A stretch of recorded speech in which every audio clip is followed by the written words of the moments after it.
উয়ুলাল জাকি মাৰি ঐ আকাশৰ চন্দ্ৰমা উয়ুলাল জাকি মাৰি তৰা উয়ুলাল জাকি মাৰি তৰা উয়ুলাল জাকি মাৰি ঐ আমাৰ নাচনী ঐ খোপাতে কপৌ ফুল গুজি।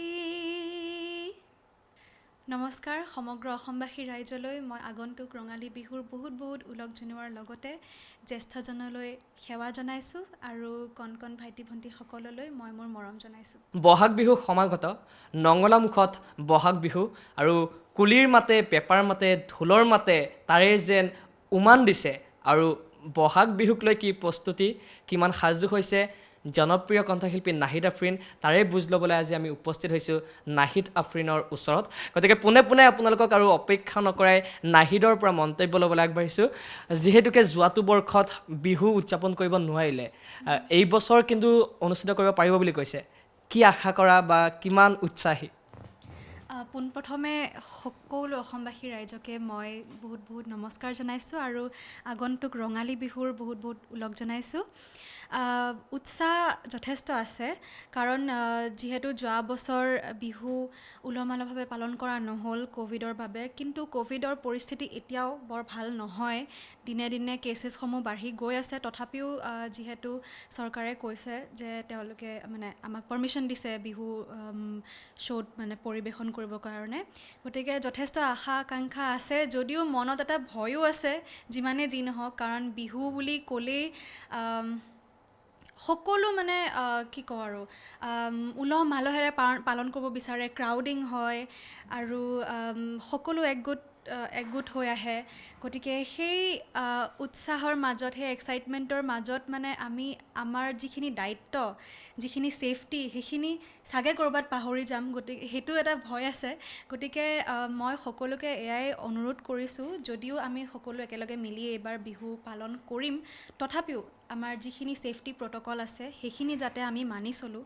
আমি যাতে মাস্ক লগাওঁ, ছেনিটাইজ যাতে সময়ে কৰি থাকোঁ, সেয়াই অনুৰোধ কৰিছোঁ সকলোকে। নিশ্চয়। আৰু নাহিদ আফ্ৰিনক এবাৰ বিহু মঞ্চত চাবলৈ, যিহেতুকে যোৱাটো বছৰ নাহিদ আফ্ৰিনক দেখা নাপালে মঞ্চত, গতিকে এই বছৰ নাহিদ আফ্ৰিন কিমান প্ৰস্তুত বিহু মঞ্চৰ বাবে, সেই কথাও কিছু জানিব বিচাৰিব ঈশান নিউজৰ দৰ্শকসকলে। হয়, প্ৰস্তুতি ইতিমধ্যে মই আৰম্ভ কৰিছোঁ আৰু এইবাৰ ময়ো দুই এখন শ্ব' কৰিম বুলি ভাবিছোঁ বিহুত। যিহেতু যোৱা বছৰ কৰা নাই, মই বহুত মিছ কৰিছোঁ ষ্টেজ।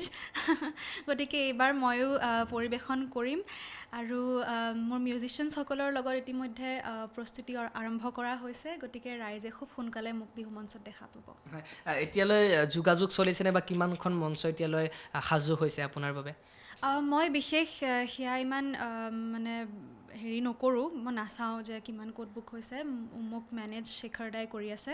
গতিকে শেখৰ দাদাই গোটেইখিনি জানে ক'ত কেতিয়া হৈছে। মই খালি এটা জানো যে দুধনৈত মোৰ 22 তাৰিখে এটা শ্ব' আছে আৰু তাতে মই পাৰফৰ্ম কৰিম।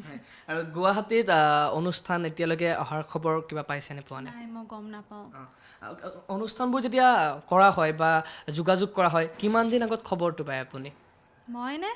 মই এসপ্তাহ 10 দিনমানৰ আগতে পাওঁ খবৰটো। যিহেতু ময়ো প্ৰিপেয়াৰ কৰিব লাগে গীতসমূহ, আৰু মই সদায় ঠাই চাই গীত মানে হেৰি কৰোঁ, প্ৰিপেয়াৰ কৰোঁ। কাৰণ কিছুমান এনেকুৱা ঠাই থাকে য'ত তেওঁলোকৰ বিশেষ কিছুমান গীতৰ মানে আহ্বান থাকে আৰু সেই গীতসমূহ মই যিমান পাৰোঁ গাবলৈ চেষ্টা কৰোঁ, তেওঁলোকৰ অনুৰোধসমূহ ৰক্ষা কৰিবলৈ চেষ্টা কৰোঁ। গতিকে তেনেকৈ মানে এসপ্তাহ বা 10 দিনমানৰ আগতহে মই গম পাওঁ। আৰু আখৰা, যিহেতুকে বিহু বুলিলে আখৰা ঘৰে ঘৰে আৰম্ভ হয়, নাহিদৰ কেনেধৰণৰ আখৰা চলিছে বিহু বুলি? চাওক, মই পঢ়া শুনা লৈও যথেষ্ট ব্যস্ত হৈ আছোঁ। মোৰ 1 আগষ্টত পৰীক্ষা আছে। গতিকে মই আখৰা একেলগে আমাৰ মিউজিচিয়ান দাদাসকলৰ লগত বহি মই এতিয়ালৈকে কৰা নাই। আমি সকলোৱে নিজে প্ৰেক্টিছ কৰি আছোঁ। মই মোৰ ঘৰত গানসমূহ চাই আছোঁ আৰু গীতসমূহ মই মিউজিচিয়ানক কেইটামান দি দিয়া হৈছে, তেওঁলোকে উঠাই আছে। গতিকে শ্ব'ৰ ঠিক তেনেকৈ 2-3 দিনমানৰ আগত মই ৰিহাৰ্চেল এটা একেলগে কৰিম বুলি ভাবিছোঁ। চাওঁ আৰু কি হয়। সাধাৰণভাৱে এই সময়খিনিত বা ঘৰত থকা সময়ত বা দৈনন্দিন জীৱনত নাহিদ আফ্ৰিনে কেনেধৰণে আখৰা কৰে বা ৰিৱাজ কৰে, কেনেধৰণে অনুশীলন কৰে? ৰিয়াজটো মই অনেষ্টলি যদি কওঁ, মই আগতে যিদৰে সময় পাই আছিলোঁ, ৰাতিপুৱা উঠি এবাৰ ৰিয়াজ কৰোঁ, আকৌ সন্ধিয়া মানে আবেলি পৰত অলপ ৰিয়াজ কৰা হয়। কিন্তু এতিয়া মোৰ অকণমান পৰীক্ষাৰ কাৰণে শ্বিডিউলটো ইফাল সিফাল হৈ আছে। মই ৰাতিপুৱা ৰিয়াজটো কেতিয়াবাহে কৰিব পাৰোঁ, কিন্তু আবেলি সময়ত মই নপঢ়োঁ, আৰু সেই আবেলি সময়ত যিখিনি টাইম পাওঁ সেইখিনি সময়ত মই গান গাওঁ, আৰু বিশেষকৈ গানৰে আখৰা কৰোঁ মই। আৰু লগতে ক্লাছিকেল কেতিয়াবা গাওঁ অকণমান ভইচ মানে ভোকেল প্ৰেক্টিচৰ কাৰণে। গতিকে সেই তেনেধৰণে ৰিয়াজ কৰি আছোঁ বৰ্তমান। কেনেকুৱা ধৰণৰ গান গাই বেছি ভাল পায় বা কেনেকুৱা ধৰণৰ গান শুনি বেছি ভাল পায়? মই ছফ্ট ৰোমেণ্টিকে বেছি ভাল পাওঁ। মেলোডি সদায় মোৰ প্ৰিয় আছিলে, আৰু এতিয়াও মই মেলোডিয়াছ গীতবোৰে বেছি ভাল পাওঁ। গতিকে মই সেই ধৰণৰ গীতসমূহ শুনিও বেছি ভাল পাওঁ আৰু গায়ো বেছি ভাল পাওঁ। যদিও মই সকলো ধৰণৰ জনাৰ গাবলৈ চেষ্টা কৰোঁ, কাৰণ এগৰাকী ভাল গায়িকা যদি মই হ'ব বিচাৰোঁ, তেনেহ'লে প্ৰত্যেকটো জনাৰতে অলপ হ'লেও নলেজ থকাটো উচিত বুলি মই ভাবোঁ, আৰু প্ৰত্যেকটো জনাৰে চেষ্টা কৰাটো উচিত। তেতিয়াহে আমাৰ শিকা হ'ব আৰু বেটাৰ কৰা হ'ব, এজন ভাল গায়ক গায়িকা হিচাপে নিজকে গঢ়ি তোলা হ'ব। আৰু যিহেতুকে বিহু বুলিলে আনন্দ, বিহু বুলিলেই আনন্দত মতলীয়া হোৱাৰ সময়, আৰু নাহিদ আফ্ৰিনৰ লগত ওতঃপ্ৰোতভাৱে জড়িত সংগীত শব্দটো, গতিকে নিশ্চিতভাৱে এই সময়ত বৰ্তমান ইষ্টাৰ্ণ নিউজৰ দৰ্শকসকলে শুনিব বিচাৰিব নাহিদ আফ্ৰিনৰ কণ্ঠত এটি সুন্দৰ গীত। গতিকে প্ৰথমে এটা গীত শুনাই ল'বলৈ মই অনুৰোধ জনাইছোঁ। যিহেতু বিহু আহিছে, মই অলপমান যোজনা এফাকি গাই দিছোঁ। ঐ ঢোল পেঁপা বাজিলে কুলিয়ে বিনালে,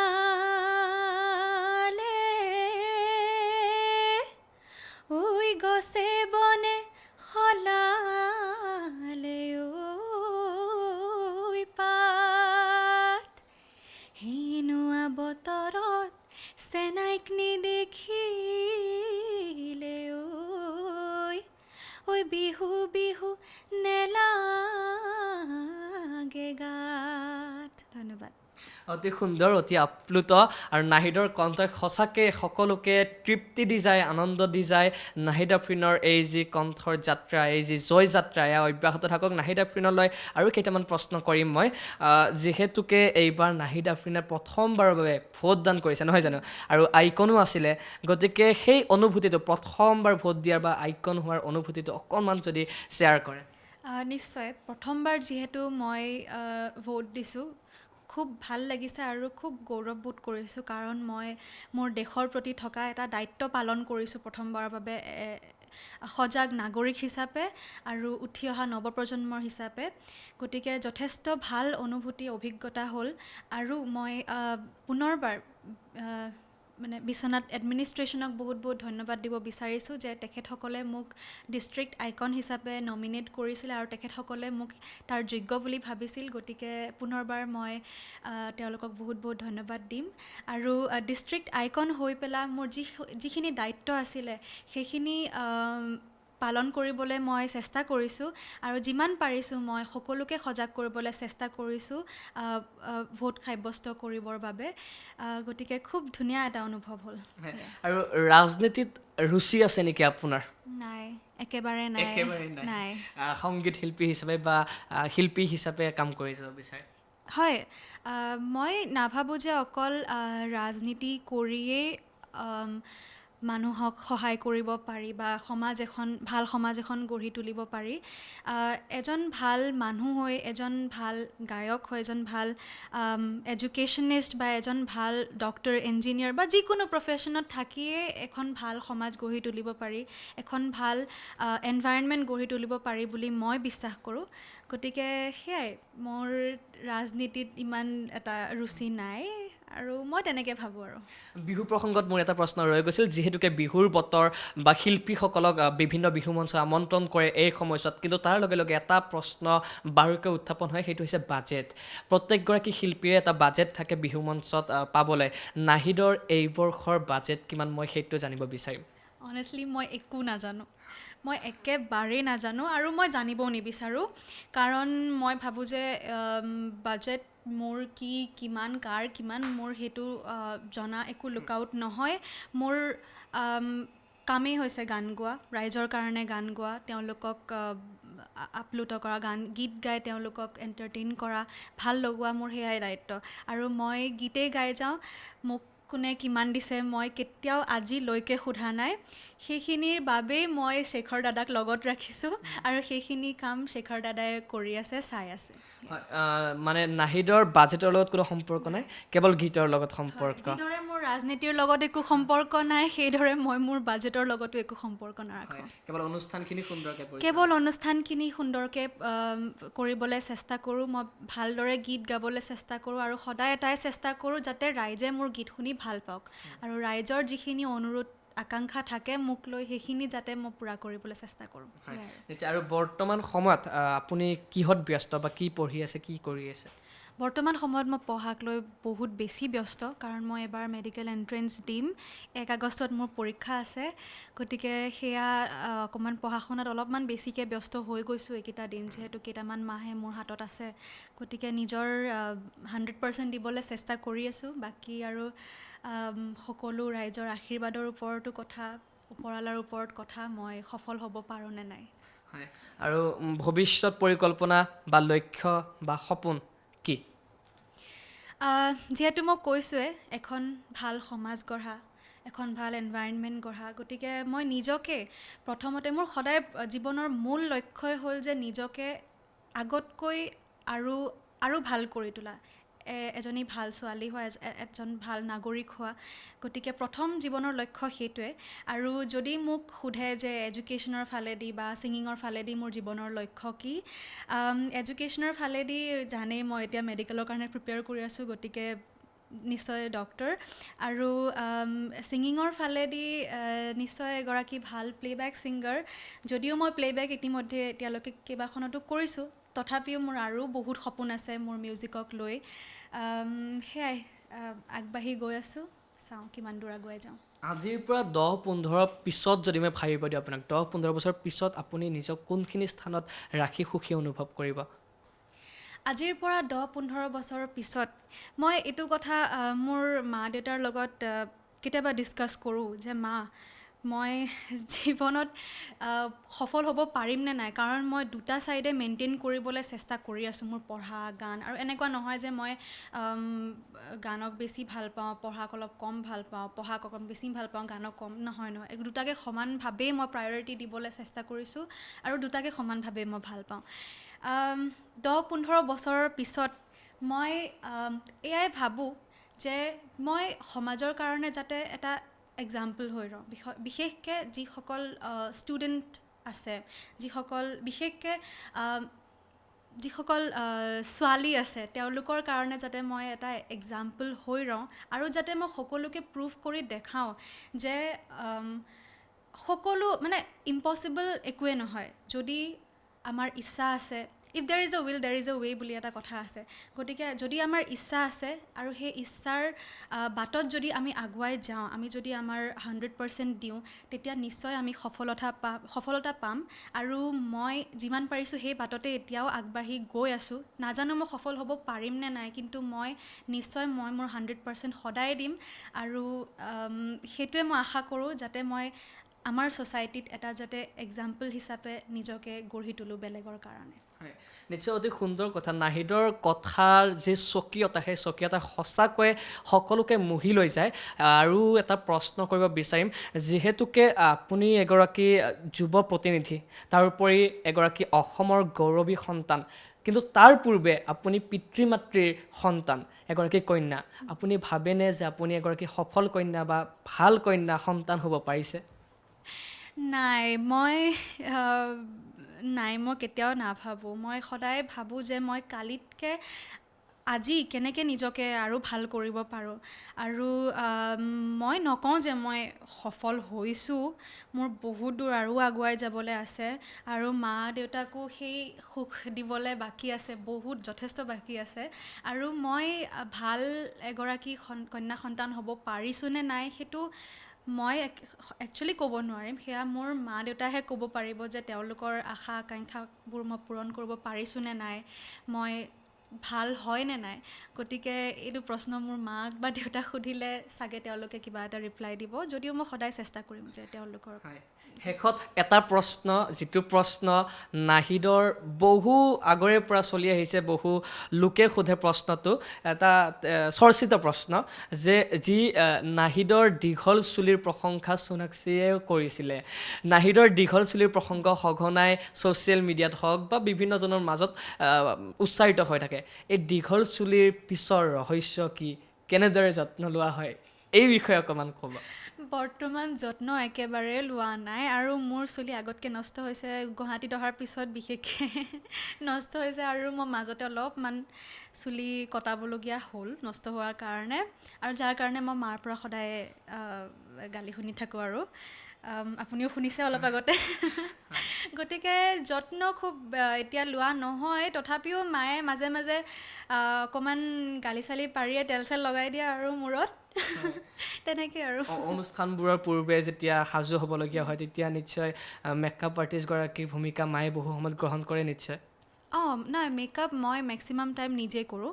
মেকআপ মই নিজে কৰোঁ, মোৰ চুলিখিনিৰ দায়িত্ব আমাৰ হাতত থাকে। মায়ে আৰু ডেফিনেটলি ড্ৰেছ, চাদৰ মেখেলাযোৰ মই এনেই পিন্ধি ল'ব পাৰোঁ, কিন্তু ধুনীয়াকৈ মায়েহে পিন্ধাই দিয়ে। গতিকে মাৰ খুব ডাঙৰ ভূমিকা আছে। আৰু ভৱিষ্যতে চুলি কটাৰ বাবে যিহেতুকে মায়ে গালিৰ পৰা বুলি কৈছে, ভৱিষ্যত পৰিকল্পনা আছেনে আৰু চুলিক লৈ কটাক লৈ? মোৰ আছে দেই, মাৰ নাই। নাহিদে মানে দীঘল চুলি বেয়া পায় নেকি? নাই, মই বেয়া নাপাওঁ, মোৰ অলপমান এক্সপেৰিমেণ্ট কৰিব মন যায়। যিহেতু ছায়েন্সৰ ষ্টুডেণ্ট, ফিজিক্স কেমিষ্ট্ৰিত এক্সপেৰিমেণ্ট কৰিয়ে থাকোঁ, গতিকে অকণমান নিজক লৈও এক্সপেৰিমেণ্ট কৰিব মন যায়। অতি সুন্দৰ। আৰু আমি সকলোৱে জানো বা ৰাইজেও জানে যে নাহিদ কেৱল মাত্ৰ এগৰাকী সুকণ্ঠী গায়িকাই নহয়, তেওঁ চিত্ৰও আঁকে, খুব ধুনীয়া লিখেও। নাহিদে গান লিখি আছিলে কেইটামান মই জনাত, সেই গানকেইটা সম্পূৰ্ণ হৈছে নাই? গান লিখিছোঁ, কেইবাটাও লিখিছোঁ, মই কবিতাও লিখিছোঁ, আৰু খুব ৰিচেণ্টলি মই এটা হিন্দী গান নিজেই লিখিছোঁ আৰু সুৰ কৰিছোঁ। মোৰ সেই গীতটিক লৈ বহুত মানে আকাংক্ষা আছে, ভালকৈ ওলাম বুলি ভাবিছোঁ। এইবছৰ নোলাওঁ, অহা বছৰ ওলাম বুলি ভাবিছোঁ। আৰু বলিউডৰ কিছু শেহতীয়া খবৰ মই জানি যাব বিচাৰোঁ এই চেগতে। বলিউডৰ পৰা আপোনাৰ তাতে নতুন অফাৰ বা বলিউডলৈ যোৱা গান গোৱাৰ কি চলি আছে? মই ইতিমধ্যে এটা গীত ৰেকৰ্ড কৰিছোঁ, বলিউডৰ এগৰাকী স্বনামধন্য গীতিকাৰ, তেখেতৰ নাম হৈছে অজিল দলাল। তেখেতে মখনা গীতটি লিখিছিলে সুশান্ত সিং ৰাজপুত ছাৰৰ ফিল্মত। গতিকে মোৰ সৌভাগ্য হৈছে যে মই তেওঁৰ এটি গীত গাবলৈ সুযোগ পাইছোঁ, আৰু সেই গীতটিও খুব সোনকালে এই আগষ্ট মাহতে চাগে মই ৰিলিজ দিম, আগষ্টৰ লাষ্টৰ ফালে। ৰেকৰ্ডিং হৈ গ'ল। ৰেকৰ্ডিং মই গুৱাহাটীতে কৰিছোঁ, দ্য ছাউণ্ড জ'ন ষ্টুডিঅ'ত কৰিলোঁ। আৰু মানে যিগৰাকী মোৰ মিউজিক কম্প'জাৰ ছানিফ জুল্ফি, তেখেত আহিছিলে বম্বেৰ পৰা। গতিকে গোটেইখিনি লৈ গ'ল, বৰ্তমান মিক্সিঙৰ কাম চলি আছে। আৰু ঠিক মোৰ এক্সামৰ পিছতেই মই আগষ্টৰ ফাৰ্ষ্ট উইকমানতে গানটো শ্বুটিং কৰিম বুলি ভাবিছোঁ বম্বেত। আৰু বলিউডত যোৱা হ'বনে বা কিবা নতুন ছবি বলিউডৰ পৰা অফাৰ আহিছে? নাই, ইতিমধ্যে অহা নাই তেনেকৈ বলিউডৰ ছবিৰ বাবে একো অফাৰ অহা নাই, কিন্তু এইটো মোৰ ছিংগল আৰু নন ফিল্মি এটা প্ৰজেক্টে কৰি আছোঁ। গতিকে সেয়া। ইণ্ডিয়ান আইডলৰ যিটো বেটছ আছিল আপোনালোকৰ সময়ৰ, সেই বেটছটোৰ লগত এতিয়া টাচ আছে নে নাই? আছে, টাচ আছে। মোৰ অনন্যাৰ লগত খুব ভাল, এতিয়াও আমাৰ ফ্ৰেণ্ডশ্বিপ বহুত ভাল। আৰু লগতে নিত্যশ্ৰী দিদি, মতি খান, বিধি, সিহঁতৰ লগত এতিয়াও খুব এটা ঘনিষ্ঠ বন্ধুত্ব আছে সিহঁতৰ লগত, আৰু কথা পাতি থকা হয়েই, প্ৰায়ে কথা পাতি থকা, বিশেষকৈ অনন্যা আৰু বিধিৰ লগত। আৰু অনন্যা আহিছিলে দেই আমাৰ ঘৰত, মোৰ মায়ে ক'বলৈ দিছে। আৰু যিহেতুকে অভিনয়তো ৰুচি আছে আপোনাৰ মই জনাত, গতিকে অভিনয় ক্ষেত্ৰত বা অসমীয়া কিবা ছবিৰ পৰা অফাৰ আহিব বা নিজে গৈ কিবা ভাবিছে নেকি? নাই মোৰ ৰুচি আছে মানে হবি হিচাপেহে মই ভাল পাওঁ কিন্তু মই অভিনয় কেতিয়াও ভাবা নাই যে নিজৰ প্ৰফেশ্যন কৰি ল'ম বুলি নিশ্চয় মই নিজৰ যিবোৰ গীত থাকিব সেই তাতে মই নিশ্চয় অভিনয় কৰিম বুলি ভাবিছোঁ আগতেও ধুনীয়া জোনত মই যেনেকৈ অভিনয় কৰিছোঁ নিজৰে গীত গতিকে আহিবলগীয়াও যিখিনি নিজৰ গীত আছে তাতো মই নিজে অভিনয় কৰিম আৰু বাছ তালৈকে ৰাখিম মোৰ অভিনয়টো আৰু আগুৱাই নিবলৈ ইমান এটা ইচ্ছা নাই নতুন অসমীয়া গীত কি আহি আছে অসমীয়া গীত মই এতিয়ালৈকে ৰেকৰ্ড নাই মই কৰা নাই মই এটা যোৱা বছৰ কৰিছিলোঁ নিজৰে গীত আবেলিৰে হাঁহি বুলি গীতটিৰ অকল লিৰিকেল ভিডিঅ' ওলোৱা হ'ল তাৰো শ্বুটিং মই ঠিক এক্সামৰ পাছতেই কৰিম মোৰ এই হিন্দী গানটোৰ শ্বুটিং হোৱাৰ পাছতেই এই গীতটিৰ মই শ্বুটিং কৰিম তাতো মই নিজে অভিনয় কৰিম হয় নিশ্চয় অতি সুন্দৰ আৰু পুনৰবাৰ কৈছোঁ নাহিদৰ কথাই যি স্বকীয়তা কথাৰ বা যি প্ৰতিভা বহুমুখী প্ৰতিভা কেৱল প্ৰতিভা নহয় বহুমুখী প্ৰতিভাই সমগ্ৰ অসমবাসীক আপ্লুত কৰিছে লগতে নাহিদ এগৰাকী গৌৰৱ অসমৰ এগৰাকী গৌৰৱ এগৰাকী যথেষ্ট প্ৰতিভাৱান কন্যা গতিকে নাহিদৰ এই জয়যাত্ৰা অব্যাহত থাকক পুনৰবাৰ আমি ইছান নিউজৰ তৰফৰ পৰা নাহিদক বহুত শুভেচ্ছা জ্ঞাপন কৰিছোঁ লগতে আগতীয়াকৈ ৰঙালী বিহুৰ শুভেচ্ছা জ্ঞাপন কৰিছোঁ শেষত নাহিদৰ পৰা পুনৰ এটি গীত শুনি এই অনুষ্ঠানৰ সামৰণি মাৰিম কি গাওঁ আপুনিয়ে কওক যি মন যায় যি ভাল লাগে তথা মই মনোজ্যোৎস্না মহন্ত বাইদেউৰ এটি গীত গাই দিছোঁ ৰাইট আহিনৰ নিয়ৰত ভিজা আঙুলিৰে আহিনৰ নিয়ৰত ভিজা আঙুলিৰে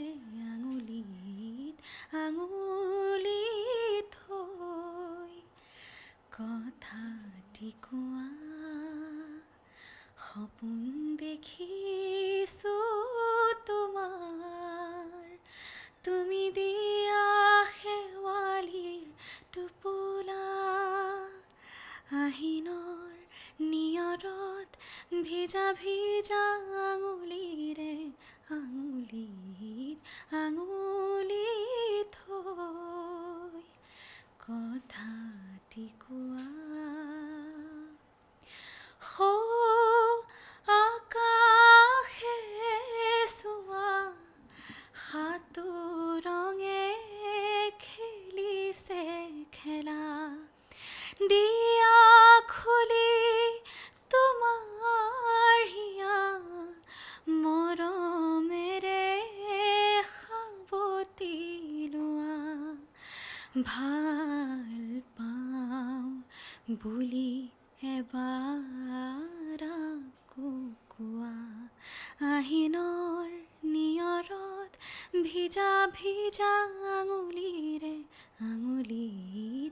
আঙুলিত থৈ কথাটি কোৱা ধন্যবাদ অতি সুন্দৰ অতি আপ্লুত আৰু এই যি কণ্ঠ এই কণ্ঠ চিৰদিন এইদৰেই সুন্দৰ হৈ থাকক সৰ্বাংগীন সুন্দৰ হৈ থাকক তাৰে কামনাৰে আমি অনুষ্ঠানৰ সামৰণি মাৰিব লৈছোঁ আৰু যিহেতুকে বহাগৰ বতৰ সমাগত গতিকে আমে মলিয়ালে কঁঠালেও মুচি পেলালে ডালে ডালে ফুলি উঠিছে কপৌ কি চহৰ কি নগৰ সকলোতে এতিয়া ঢোলৰ ৰজনজন গতিকে সমগ্ৰ অসমবাসীক ইছান নিউজৰ তৰফৰ পৰা আমি বিহুৰ শুভেচ্ছা জ্ঞাপন কৰিছোঁ আগতীয়াকৈ লগতে আমি দেখুৱালোঁ নাহিদৰ বিহুক লৈ কি প্ৰস্তুতি গতিকে ইয়াৰ লগে লগে আজিৰ আমি এই অনুষ্ঠানৰ সামৰণি মাৰিম ধন্যবাদ